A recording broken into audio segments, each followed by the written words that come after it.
nakakaakit pa rin, nakikipag... Siya lang yung Fellowship pa rin kay Lord. Hindi ko makakalo talaga doon. Siya lang yung may access. Yung argument nga na, kasi ang nagtidibat yan talaga yung langit eh. Oo nga eh. Oo. Always remember, God is everywhere. Omnipotent, omnipresent. Omnipresent. Si Satanas lang, yung may access. Yung mga ibang angels na kasama niya, wala nang access. Siya lang yung meron. Sige. Tapusin mo natin ta. Next. Sons of God, balikan natin sa... Tinawag siyang morning stars. Sila, no? Morning stars. Job 38:7. Ang sabi roon?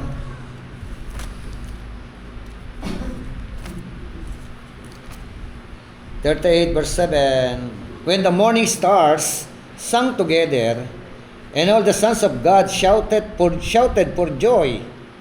Take note na morning stars. Hindi sinabing morning star. Ibig sabihin plural. Morning stars.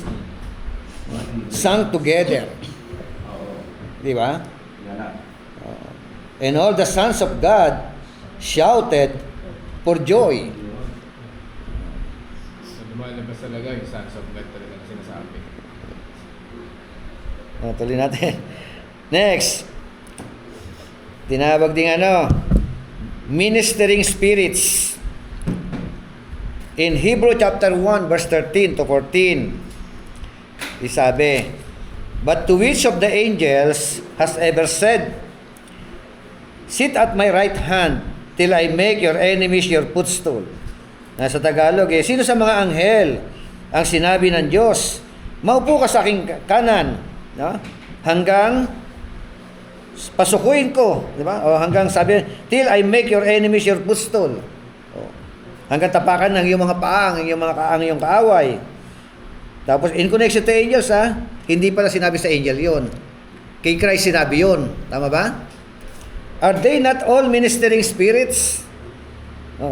Yung mga angels, tinawag na ministering spirits, sent forth to minister for those who will inherit salvation. Anong dahilan ng pagkakasugo sa kanila? Sinugo daw sila para mag-minister. Kanino? Doon sa mga magtatamo ng buhay na walang hanggan. Di ba? So, yun ang trabaho nila. Sent forth na. Wala pa rin talaga mababasa na no? Nag-pray ang man of God. Di ba? Tinawag din siyang flames of fire. Psalms 104 verse 4. Hebrew 1:7. Flames of fire. Sa sabi ng Hebrew 1:7?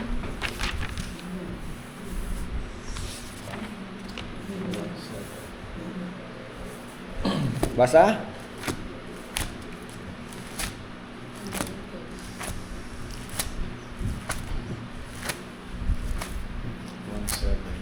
Tungkol sa mga anghel, sinasabi niya, siya na ginagawang mga anghel niya ng mga espiritu at ang kanyang mga lingkod na mga nagablab na apo.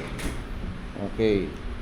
Tungkol sa mga anghel, who makes his angels winds and his ministers a flame of fire. So, yan po yung mga mga taguri o tawag doon sa names and titles ascribed to the angels in the Bible.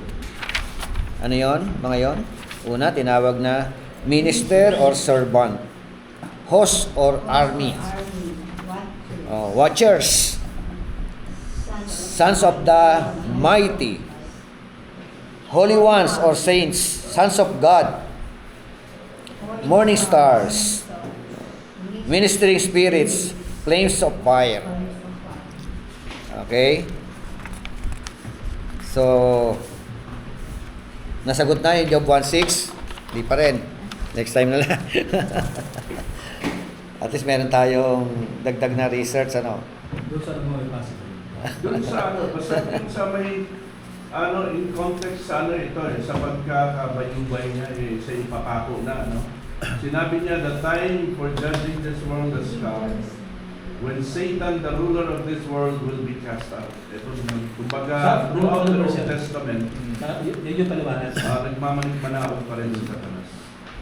Yan, Pastor. Kasama yung mga... Oh, so may panik-panaog pa rin. Papanigan kita dyan. 12:31. Yan, 12:31. Jan? Oo, kasi kumulog eh. Jan 12, 12:31? Ang Diyos, ang anghel, nagsalita, pero ang tinig ng mga tao, kulog lang. Tapos, ang sinabi doon eh,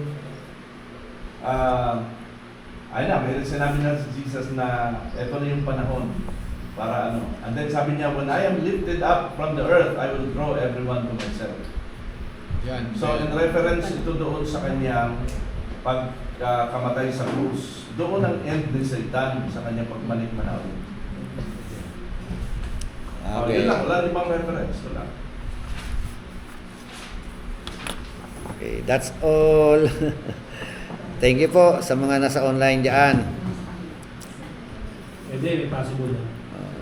Tama, no? God bless po. God bless. Pastor Jackie, Pastor Jan, Pastor Emily, Pastor Moises, of course, Pastor Eunice. Thank you po. Salamat for your po. time. Okay, God bless. Sige po tayo manalangin muna. Let us pray. Pastor Julie, close us in prayer.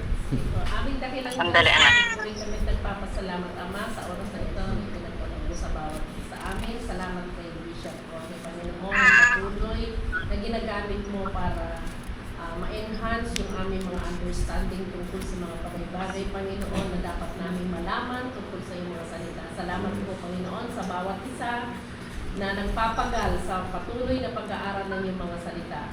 Kaya ako po, Panginoon, na ingatan mo po kami ang bawat isa na umuwi sa kanya-kanyang tahanan, ang iyong mapagpalang pag-iingat, Panginoon, ang aming mararanasan. At hayaan mo po, Panginoon, ang tahanan ito, ang church na ito, Panginoon, sa pamumuno ni Bishop ay ganun din ang gagawin mo po, Panginoon. Ingatan mo rin, Panginoon, sa bayan ni Bishop, Panginoon. Maraming salamat, Ama, sa pangalan ni Jesus. Ito ang aming samang dalangin. Amen. Amen. Amen.